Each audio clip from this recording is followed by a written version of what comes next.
अजीब सा इश्क हो गया था मुझे पारिजात की कहानियों से। मैगजीन स्टॉलों पर मैं अक्सर ढूंढा करता था, पन्ने उलटता पलटता। एक दो पत्रिकाएं तो मैंने सब्सक्राइब भी की हुई थी, जिनमें उसकी रचनाएं अधिकतर प्रकाशित होती रहती। जिंदगी की छोटी छोटी बातों को लेकर लिखी हुई घटनाएं सीधे दिल में उतर जाया करती। उनमें वर्णित घटनाएं लगता था मुझसे ही जुड़ी हुई हों, जैसे उसे मेरी पिछली या वर्तमान जिंदगी के बारे में सब कुछ पता हो। कहानियों कविताओं के माध्यम से वो उसकी सांसों में बसने लगी थी। किसी भी पत्रिका में उसका कोई पता, फोटो भी नहीं दिया होता। एक दिन मैं पता करने के उद्देश्य से उसकी पत्रिका के कार्यालय पहुंच गया, शायद वहां उसका पता चले। वहां जब मालूम हुआ कि वो इसी शहर की रहने वाली है, तो मेरी खुशी का ठिकाना नहीं रहा। मैंने झट डायरी और पेन निकाला, पता नोट करने लगा। पारिजात दत्ता, ए 215, गुलमोहर मोड़, स्वामी नगर, पंचशील, नई दिल्ली। मैंने डायरी जेब में रख ली थी। मन खुशी से झूम रहा था कि जल्दी ही मैं शायद उससे रूबरू होऊंगा। दूसरे दिन मैं सुबह तड़के उठा। सौभाग्य से मुझे रोड पर आते ही एक ऑटो मिल गया। लगभग आधे घंटे बाद मैं अपनी मंजिल पर खड़ा था। घड़ी देखा, सुबह के करीब 6:30 बज रहे थे। अभी बहुत जल्दी है, बेल बजाऊं या नहीं? मैं असमंजस में था। कुछ सोचते हुए मैं गुलमोहर और अमलताश के लाल पीले वृक्षों से घिरे पार्क की ओर मुड़ गया। थोड़ी देर घूमकर ही आता हूँ। मैं बड़े पार्क की घास पर, तो कभी पेवमेंट पर चलने लगा। मार्च अप्रैल महीने की एक खुशनुमा सुबह थी। हल्की फुहार पड़ने के बाद बादलों के टुकड़े हवा में तैरने लगे थे। अमलताश और गुलमोहर के फूलों की भीनी भीनी खुशबू सारे वातावरण में रची बसी थी। मैं झुककर नीचे गिरे कुछ नहाए से तरोताजा फूल उठाकर हथेलियों पर रखने लगा था। उनको छूकर सूंघते टहलना अच्छा लग रहा था। पारिजात की कहानियों की नायक नायिका भी तो अक्सर यूं ही बाग बगीचों, फूलों, तितलियों, झरनों को छूते, निहारते नजर आ जाते हैं। बनावटी दुनिया से कोसों दूर इसी जहां की खूबसूरती में मग्न जिंदगी को हर पल खुलकर जीते हैं। कितने सकारात्मक रहते हैं वे, हर बात में खुशी ढूंढ लेते हैं। वे किसी भी उम्र के हों, प्रकृति से उनका प्रेम, तारतम्य देखते ही बनता है।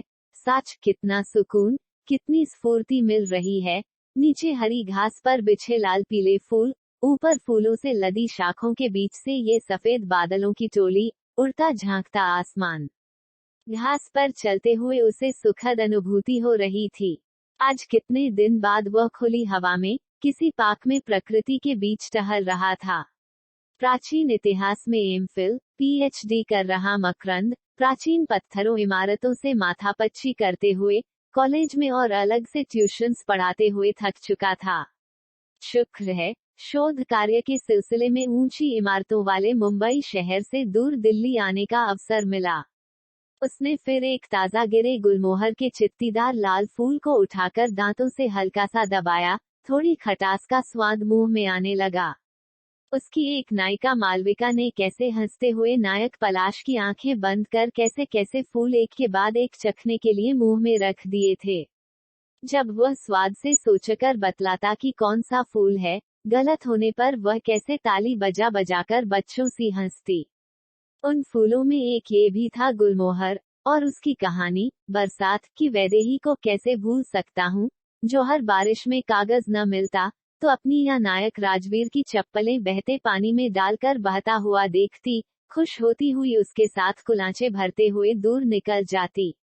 राजवीर उसके अलहड़पन पर मुस्कुराता, पुकारता, गीली मिट्टी की सोंधी सुगंध में धंसते पैरों से उसके पीछे चलता जाता।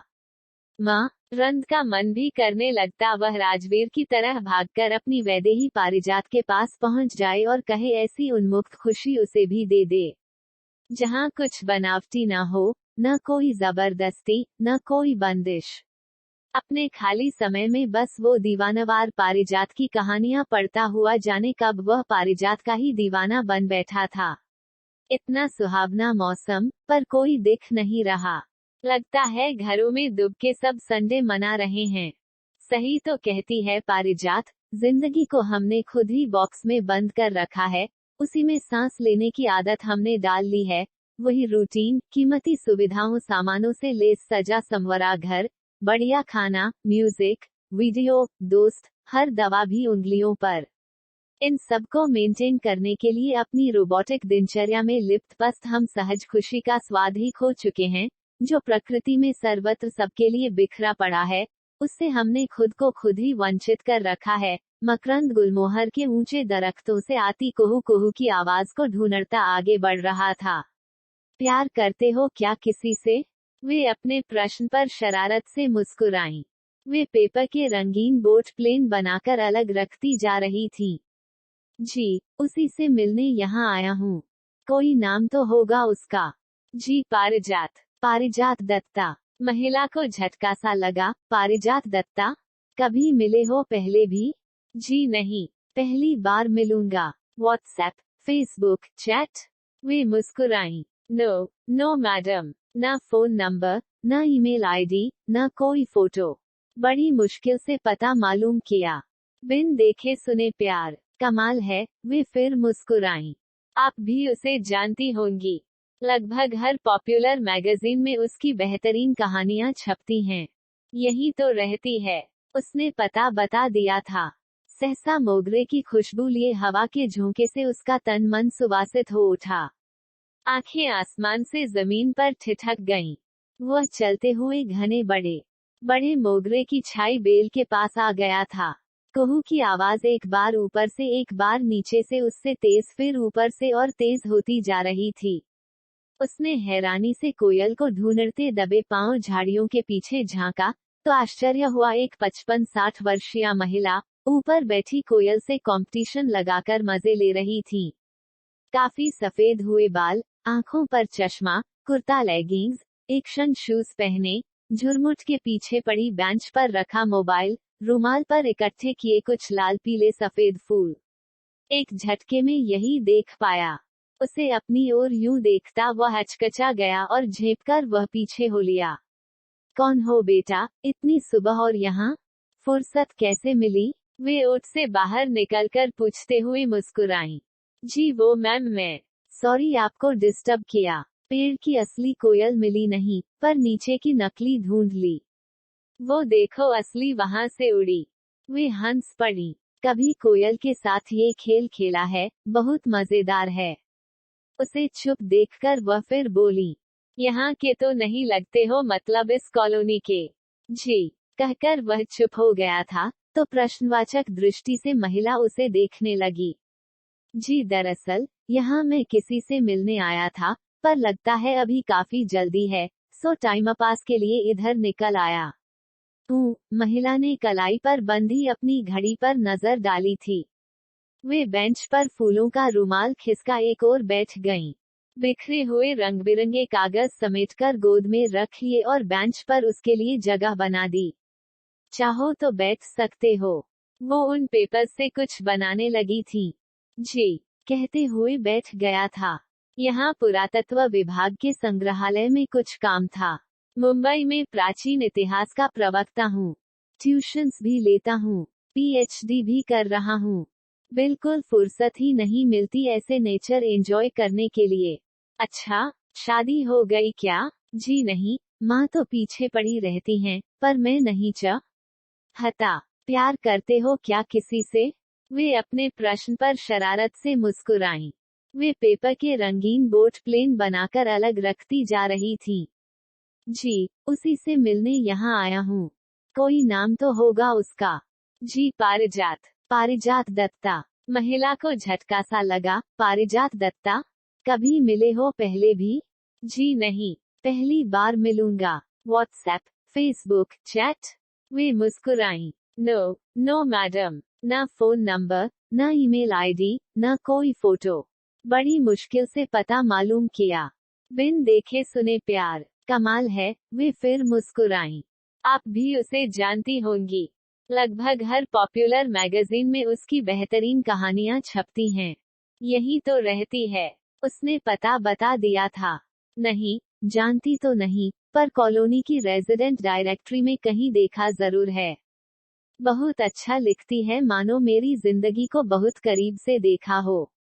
भावनाएं ऐसी जो मैंने महसूस की हो, विचार ऐसे जैसे मेरे दिल से निकले हों, जिनमें जिंदगी एकदम आईने के जैसी बिल्कुल साफ दिखने लगती हो, जो आंखों में चमक मन में उमंग भर दे, जैसे जिंदगी स्वयं बंद पिटारा खोलकर बाहर आ गई हो, जैसे अलहड़ सी सुंदर शरारती लड़की नहाने के बाद भी पानी में पैर डाले छप छप खेल रही हो, और इतने में आपको उससे प्यार हो गया कि आप मिलने चले आए कि शायद वो आपकी जिंदगी को भी इनबॉक्स कर दे।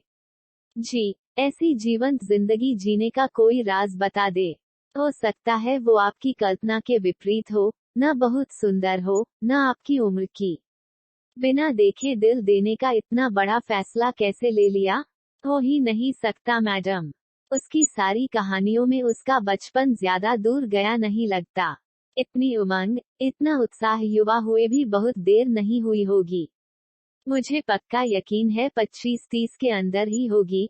उसके पात्र अक्सर प्रचलित शब्दों की जगह ऐसे नए शब्द गढ़ लेते हैं कि आप सोच में पड़ जाते हैं।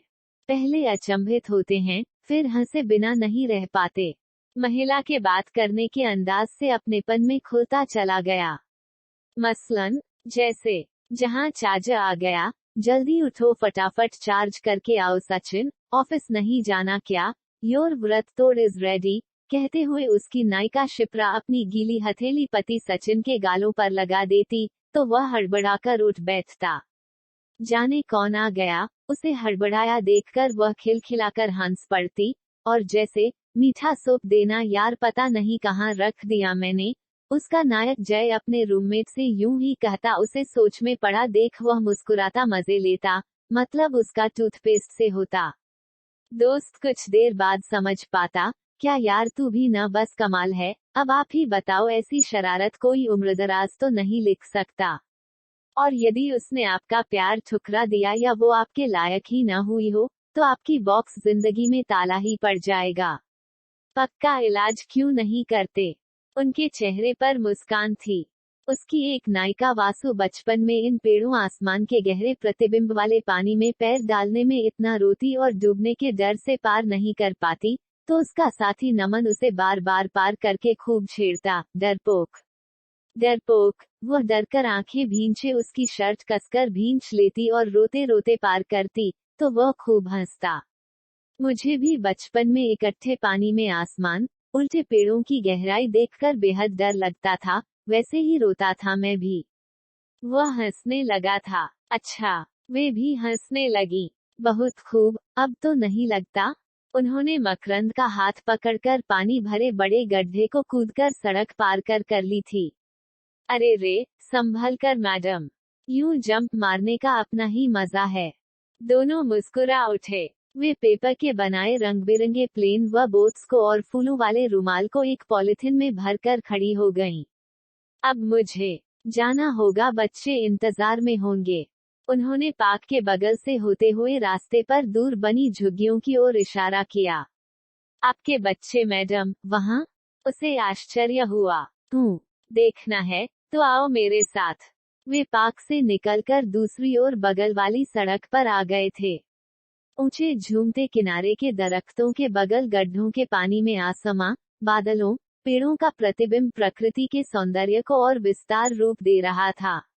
उसकी एक नायिका वासु बचपन में इन पेड़ों आसमान के गहरे प्रतिबिंब वाले पानी में पैर डालने में इतना रोती और डूबने के डर से पार नहीं कर पाती, तो उसका साथी नमन उसे बार बार पार करके खूब छेड़ता, डरपोक डरपोक। वह डरकर आंखें भींचे उसकी शर्ट कसकर भींच लेती और रोते रोते पार करती, तो वह खूब हंसता। मुझे भी बचपन में इकट्ठे पानी में आसमान, उल्टे पेड़ों की गहराई देखकर बेहद डर लगता था, वैसे ही रोता था मैं भी।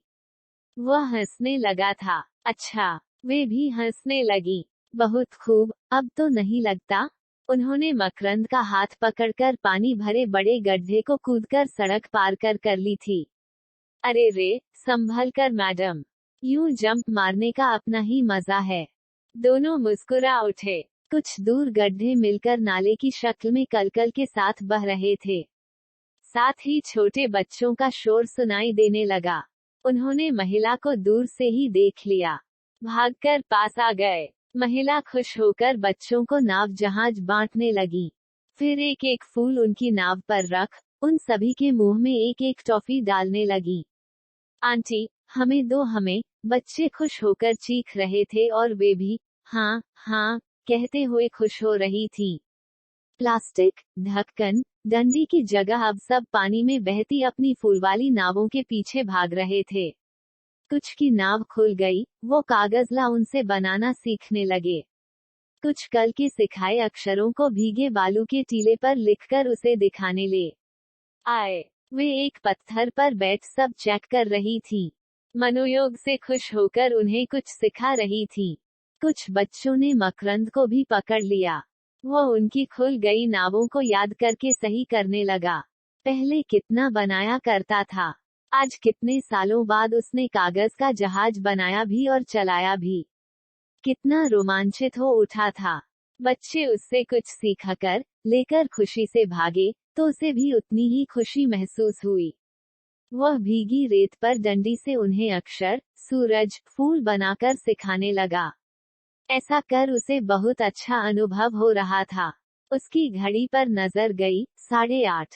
अब चलूंगा मैडम, वक्त का पता ही नहीं चला। आपसे बहुत कुछ सीखने को मिला। शुक्रिया, मिल लूं उससे, वरना निकल न जाए कहीं। हाँ, जरूर, क्यों नहीं, क्या पता बात बन ही जाए।